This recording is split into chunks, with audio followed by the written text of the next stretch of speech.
Jadi sore itu di depan banyak orang saya marahin tuh pengemisnya, orang yang minta-minta itu.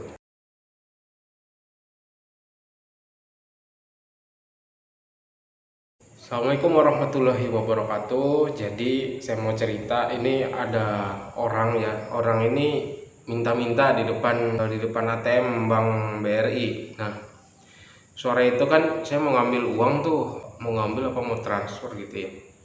Ya pokoknya itulah, saya ke ATM, saya lihat ibu-ibu itu sudah duduk di depan situ, habis itu minta ke orang. Cuma saya nggak heranin kan, waktu ngantri di ATM tuh saya ngebayang lagi, ini ibu-ibu kayaknya nggak asing mukanya, kayak udah pernah lihat sebelum-sebelumnya. Jadi saya mikir, saya ingat-ingat lagi, ternyata memang bener, ini ibu-ibu saya sudah 4 kali ketemu ya sama yang hari itu tadi, yang terakhir tadi.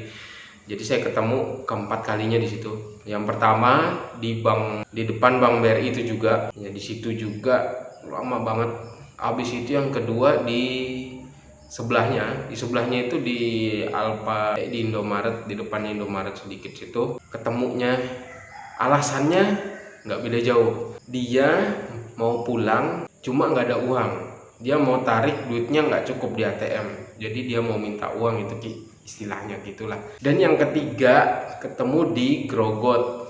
Ya ini tempat saya ini di Kuaro. Kalau mau ke Grogot tuh sekitar setengah jam perjalanan lah, setengah jam jalan itu ya, setengah jam sampai 1 jam jalan, itu beda kecamatan. Nah di sana juga saya ketemunya di depan Bank BRI, di depan ATM BRI itu. Dia duduk di pinggir jalannya itu. Nah di situ itu dia manggil saya habis keluar di ATM. Ya udahlah, saya kasih aja seadanya saya di kantong saya. Nah habis itu sudah, dan itu saya ngasih yang kedua kalinya ya. Yang sebelumnya itu yang pertama ngasih, yang kedua enggak, yang ketiga saya kasih lagi, cuma dikit aja, nggak banyak gitu sih. Kebetulan memang ada uang di saya nggak terpakai, jadi ya saya kasih aja lah kayak gitu kan.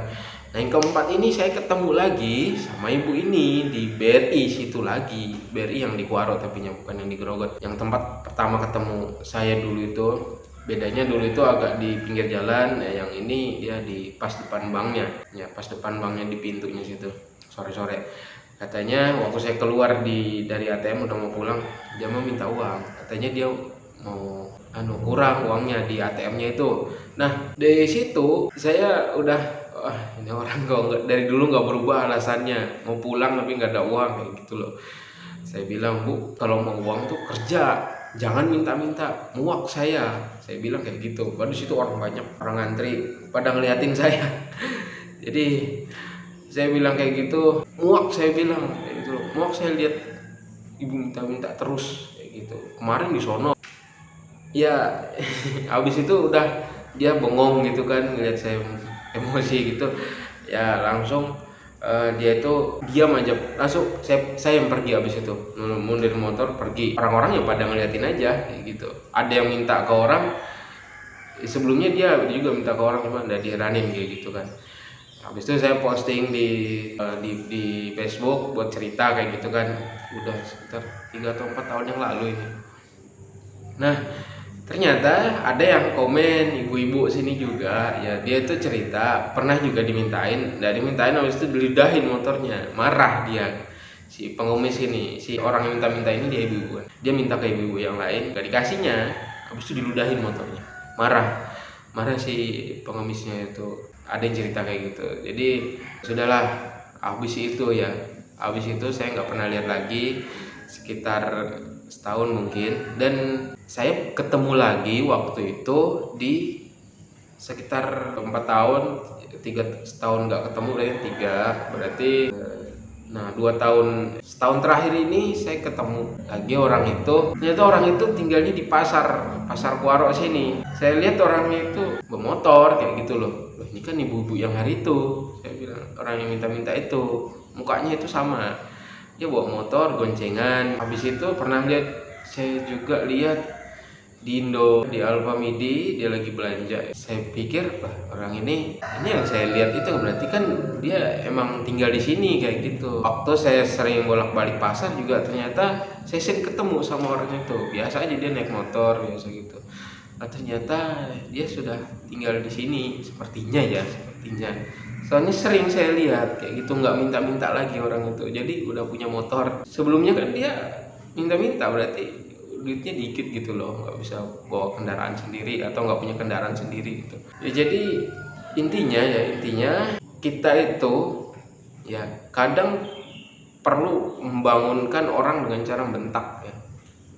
Dengan cara bentak. Kalau kita halus-halus terus sama orang-orang tuh kadang nggak mau bangun. Kadang orang nggak mau bangun, kita bangun yuk gitu kan. Nanti aja lah bangun, tidur lagi. Halus banget bahasanya. Coba kalau dibentak, ditendang gitu, langsung bangun.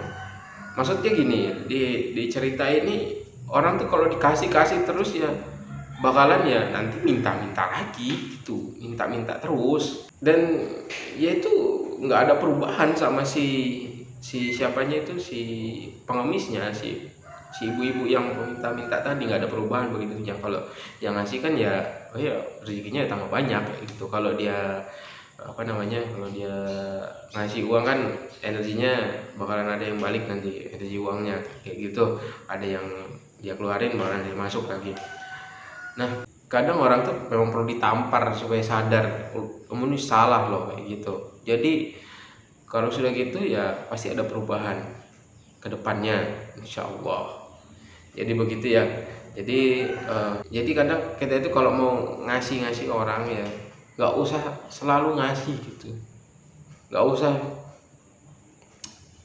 Kalau namanya anak-anak itu kebiasaan gitu loh.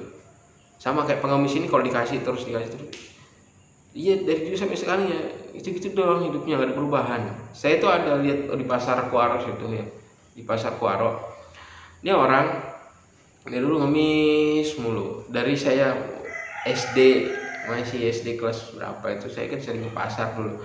Ya, orangnya itu gemuk. Kalau di pasar tuh duduk bawa wadah gitu kan, yang tempat anuan tepung itu, timbangan tepung itu, bawa itu. Timbangan apa ya, pokoknya timbangan itu dia bawa itu. Nah tiap pasar tuh pasti ada dia. Dan sampai saya sekarang ini umur 30 ya, 30 saya video ini, dia masih minta-minta di situ. Kalau tiap pasar minta, nggak ada perubahan hidupnya itu. Saya bilang ini orang nggak ada niat mau berubah kayak gitu, selain minta-minta dan bermanfaat buat orang kayak gitu loh. Ya jadi begitu. Mungkin suatu saat kalau ada yang nendang pantatnya dia bakal sadar ngemis tuh nggak ada gunanya. Ngemis, hidup kok ngemis itu loh. Ya, jadi itu aja. Semoga di video ini sama-sama saling memberi manfaat. Itu aja. Assalamualaikum warahmatullahi wabarakatuh.